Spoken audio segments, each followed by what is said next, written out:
Chris Cuomo here. Welcome to NewsNation. Did you catch the skullduggery? How the White House is perpetrating a fraud, as they used to say where I grew up?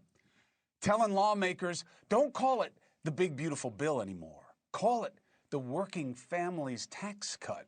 Same bill, new cell. Why? Because of this. Show them the polling. The bill has a 14-point net approval rating. But for me, it's not about the numbers. It's about the truth. The tax cuts were overweighted to help the top. And the administration thinks they can change the name and change that reality. But it won't. The way they are paying for those tax cuts, which were overweighted to the top, is by cutting services like Medicaid and food programs from the people they were supposed to help and now the people they're trying to fool. Take a look. $120 billion a year in tax cuts for people making $500,000 and up. How much did they cut from health care and food assistance programs? $120 billion. Okay? Here's the deal. Did working families get tax relief?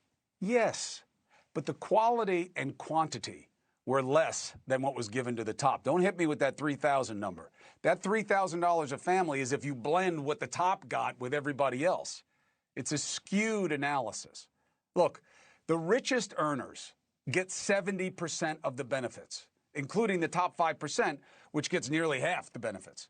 The middle, look, 20, okay? 20% of earners, the working class, get 10% of the benefits. Now, not to bury you in numbers, but what is also true? You know who pays the overwhelming share of the tax burden? The top, right? Because that's how the taxes work, right? The more you make, the more you pay. They pay like 60% of the taxes, the top 5%. So give them more of a tax cut if you want. Just don't call it a working family's tax cut, because then the benefits would be skewed to the people you're naming it after, right? Now, here's the part that now nobody's really focusing on this because they're too into the blame game, right? But here's the part that really nobody is getting. I believe that what we're seeing right now is going to hurt even more than is suggested. Why? If you look at the long-term impact that this bill may have on income inequality, it's not just that you didn't get the same amount of tax relief as people who make over $500K if you do not. But when you look at the cuts to the services, okay, that the poor and working class will have to figure out how to deal with the incomes, because now they're going to have to spend more, right? Because they're not getting the same amount of benefit from the government, right?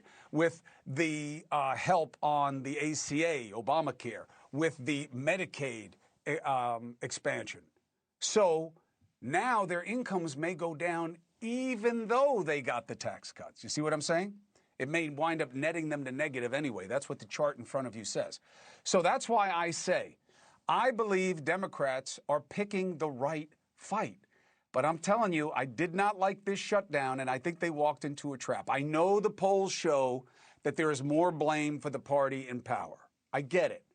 But Trump is using this shutdown to make moves. He learned something in his first term. He learned something about how to manipulate situations. Earlier in the week, Trump hit those two top Democrats, right? He wants to teach them a lesson. He banged New York once with state and local taxes. Now, he banged them again, withholding $18 billion in funding for subways and trains. Then last night, he terminated nearly $8 billion in grants for clean energy projects for companies in 16 Democratic-led states. But here's the irony. You know, before you're like, yeah, good, that's what they get. A lot of those cuts target projects. Yeah, the companies are in blue states, but the projects are in red states. $20 million contract for a Delaware company building a battery plant in Texas. $10 million grant for a California company, but it's helping to build a plant in Louisiana. $37 million grant for a New York company, but where is the low-carbon concrete plant they're building? Florida. So today, Trump meets with his OMB director, the Office of Management and Budget, right? This guy is famous because he's the Project 2025 guy. Why? And I was very surprised by this. They are discussing laying off federal workers because of the shutdown. The administration has been threatening to use the shutdown to cut thousands of federal jobs, and they're trying to blame the Democrats for giving them the opportunity to do it. Well, you shut down the government. We don't have the money, so I'm going to have to make cuts. It's on you. Now, that's not true. This is a choice, okay? And it, once again, is the choice to go after the people who are really part of the base. They're crossing a line by using government-funded resources. I really think this matters. I know it seems small, but I got to tell you, small things lead to big things, okay? You are not allowed to use the government agencies, government websites, government personnel to push your political agenda. I know it's gray, I know it's fuzzy, but you remember when they came after Kellyanne Conway in the last administration because she was telling people political things? That was like kind of subtle. This isn't. What that HUD site had last night, I talked to the secretary about it. He ducked the question, and I only chased him a little because he didn't make the decision to do it, okay? He's not in charge.